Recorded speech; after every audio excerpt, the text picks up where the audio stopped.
Quem era mais livre, era Paulo ou o carcereiro? Era o Paulo. Por isso que quando a cadeia abriu, ele não fugiu. Por quê? Porque ele já era livre. Quem já é livre não precisa fugir, irmão. Ele não está fugindo. A cadeia abriu, ele disse: tem mistério aqui. Deus vai fazer alguma coisa grande aqui. E aquele que estava ali para cuidar dos prisioneiros era mais prisioneiro do que eles, e precisou ser cuidado. Depois Paulo foi na casa dele, ele cuidou das feridas de Paulo, e Paulo orou pela casa dele, e a casa dele então foi livre. Às vezes, para tornar os outros livres, Deus tem que te prender. Mas quando é Deus que te prende, não faz nada para fugir, só adora. Se é Deus que te prendeu, pastor, eu estou numa luta aqui, mas é o diabo. Não é o diabo, é papai. Papai te prendeu para você libertar quem está aí dentro. Às vezes você precisa ser preso por Deus para libertar quem acha que é livre. Pega isso no seu espírito. Muitas vezes você precisa ser preso por Deus para libertar quem pensa estar livre.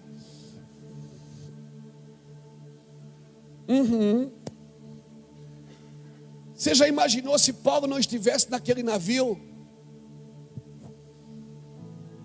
indo para Roma, em Atos capítulo 27?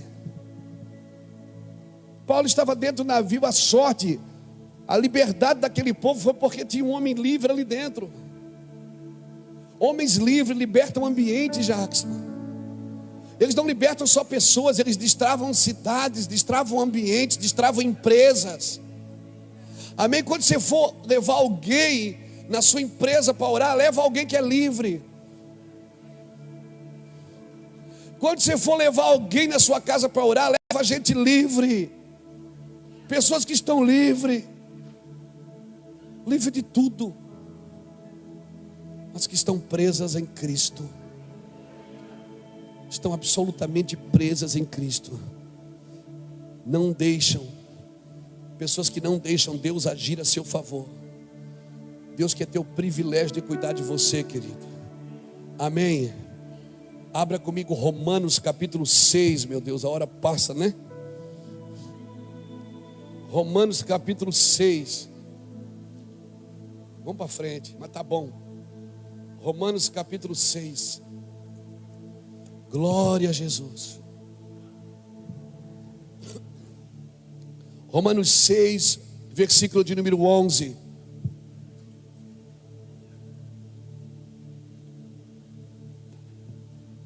Eu estou livre hoje para alguém pagar a janta, irmão. Estou livre, estou disposto. Hoje eu estou disposto. Estou liberto. Não. Olha, viu? Aleluia. Glória a Jesus. Romanos 6, versículo 11. Olha que coisa linda está aqui. Assim também vós considerai-vos como mortos para o pecado, mas vivos para Deus em Cristo Jesus nosso Senhor.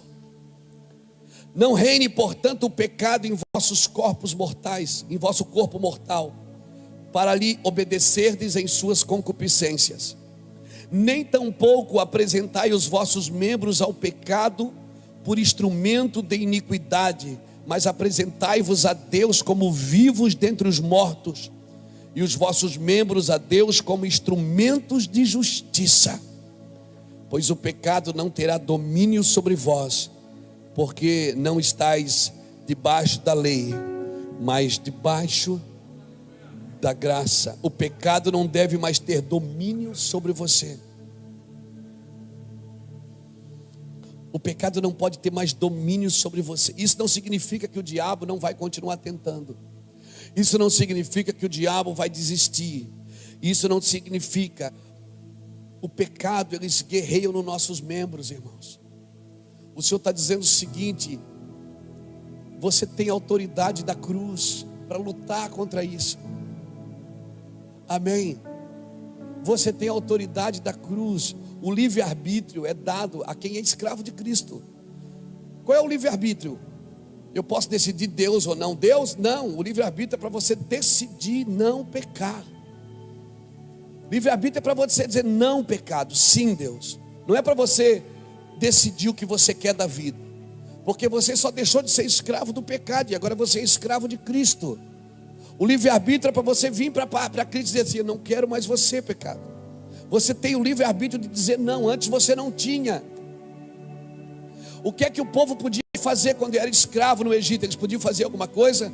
Não, Faraó dizia, eles tinham que obedecer, porque escravo não pode decidir por si próprio. Escravo não decide por si próprio. Você já viu qual é a palavra que o crente mais diz? Principalmente o crente pentecostal: o sangue de Jesus tem poder. Isso não pode ser só uma falácia na sua língua, na sua boca. Isso tem poder. Isso virou chavão evangeliquez. Mas é realmente você está falando uma coisa certa com um posicionamento errado, porque você não acredita nisso que você está dizendo. A gente qualquer coisa diz, é só o sangue. A gente usa chavões evangeliquez, e quando a gente precisa usar, eles não têm mais poder na nossa boca. Tem poder, mas não mais na nossa boca. Por quê? Porque a gente vulgariza as escrituras. A gente vulgariza os textos bíblicos. A gente conta piadinha de oração em línguas. A gente faz piadinha com textos da Bíblia que são poderosos e eficazes na nossa vida. O sangue de Jesus tem poder. E isso não é uma piada. Não deveria ser tratado como piada. Isso é verídico, é verdadeiro, isso é poderoso. O Evangelho é o poder de Deus para a salvação, meu irmão. Amém? O fato é que Cristo acabou com a força do diabo. Ele não tem mais força contra você. Não tem. A força Deus deu para você. Ele te deu armas eficazes e poderosas, armas de defesa, armas de ataque. Mas a gente não se defende. No Egito eles não podiam fazer nada, porque eles eram escravos à vontade de um homem, escravos à vontade de Faraó. Mesmo querendo, eles não podiam ser livres. Até que um dia Deus liberou uma palavra. Deus chama Moisés e diz: vai lá e diga para Faraó: deixa meu povo vir para que me sirva. Pronto, Moisés chegou diante de Faraó. Arão, fala aí, Arão, fala aí, eu sou meio gago, fala aí. Aí Arão disse: ó, Deus mandou a gente aqui para você deixar o povo ir para que sirva. E Deus foi na frente para endurecer o coração de Faraó. O que é que Faraó pode fazer para impedir? Nada. Então por que Deus endureceu o coração de Faraó? Se Deus queria tirar o povo, por que ele foi na frente atrapalhar Moisés? Ele disse: Moisés, vai lá e tira o meu povo, porque eu vou na tua frente e vou endurecer o coração do Faraó para não deixar o povo ir. Faz sentido para você? Não faz. Deus disse: Moisés, vai lá libertar o povo, e eu estou indo na frente para te atrapalhar. Não, Deus não foi atrapalhar, porque toda vez que Deus pratica justiça para alguém, alguém vai pagar o preço. Porque justiça e juízo estão na casa do Senhor. Deus estava praticando. Lembra o que ele falou para Moisés em Êxodo 3? Ele disse assim: ó, eu tenho ouvido, Moisés, vai no Egito buscar o meu povo, porque eu tenho ouvido o seu gemido. Vírgula, ponto. Versículo seguinte ele diz: porque eu também tenho visto a opressão dos seus opressores. Deus naquele dia foi fazer duas coisas: justiça para um povo e juízo para o outro. Quando Deus pratica justiça para um povo, alguém está pagando o preço, irmão. Deus não foi atrapalhar Moisés, ele foi fazer para um foi liberar uma palavra de vida, e para outro foi liberar uma sentença de morte. Então, querido, mesmo eles querendo fazer algo no Egito, eles não podiam fazer nada, eles eram escravos. Abra comigo Êxodo 14, 26 a 31.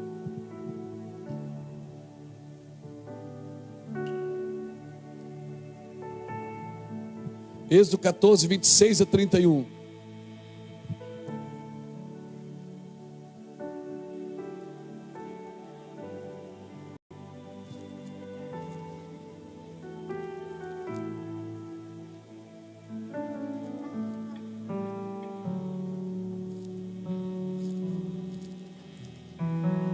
Aleluia.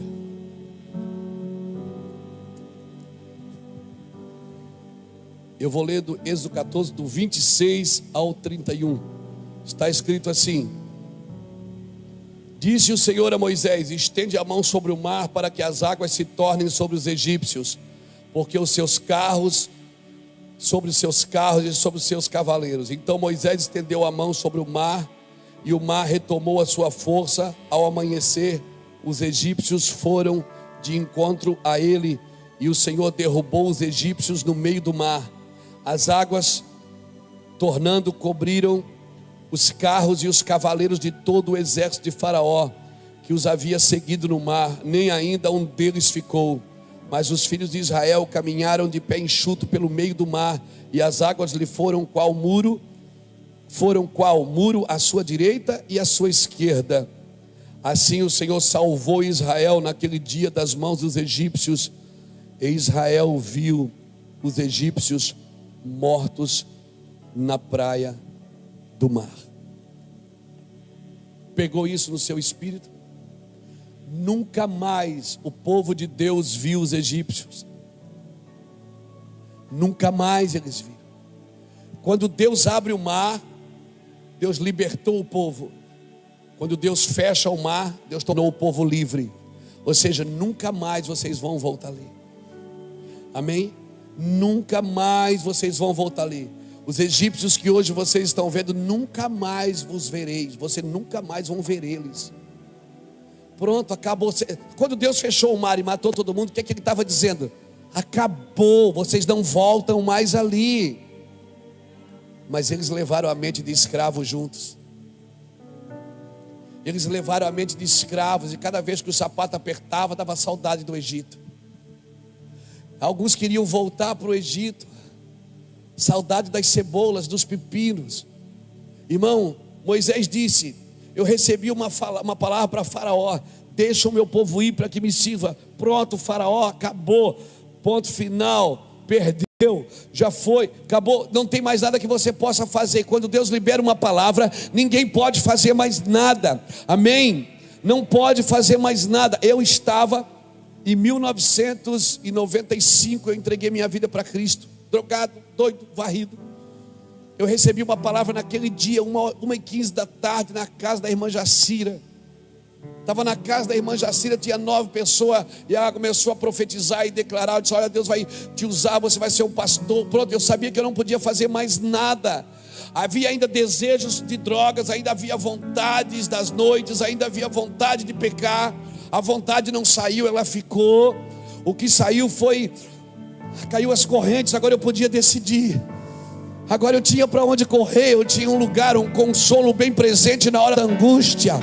Agora eu tinha alguém de braços abertos me esperando e dizendo: você não precisa mais disso. Você não precisa mais afogar suas angústias. Você pode correr para mim, corre para o quarto, fecha a tua porta, porque eu vou estar em secreto e eu vou te abençoar. Pronto, daquele dia em diante eu sabia que não adiantava mais eu tentar, eu não ia conseguir, porque foi liberada uma sentença. Então eu comecei a trabalhar a partir daquela palavra. Me tranquei num quarto, fui buscar Deus, li a Bíblia toda em 3 meses, em 5 meses, li 2 vezes, fiquei doido. E eu sabia que eu tinha que mudar a vontade. Ficava quantas noites? Pergunta aí assim. Fazia 6 meses já que eu estava servindo ao Senhor. Um dia eu saí para ir para a igreja, fui usar droga. Escondi a Bíblia dentro da calça e fui.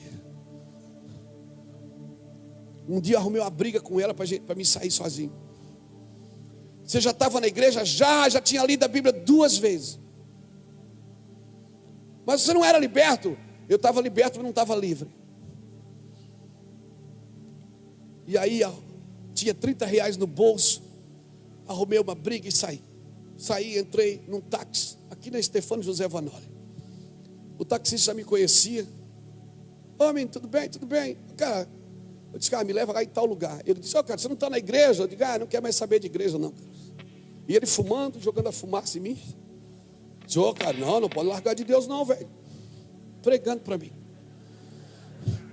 E eu disse, não, cara, hoje eu vou pisar na jaca. Eu não cansei, cara, não acontece nada, eu não consigo trabalhar, eu estou passando necessidade em casa. E tá doido, eu não quero mais.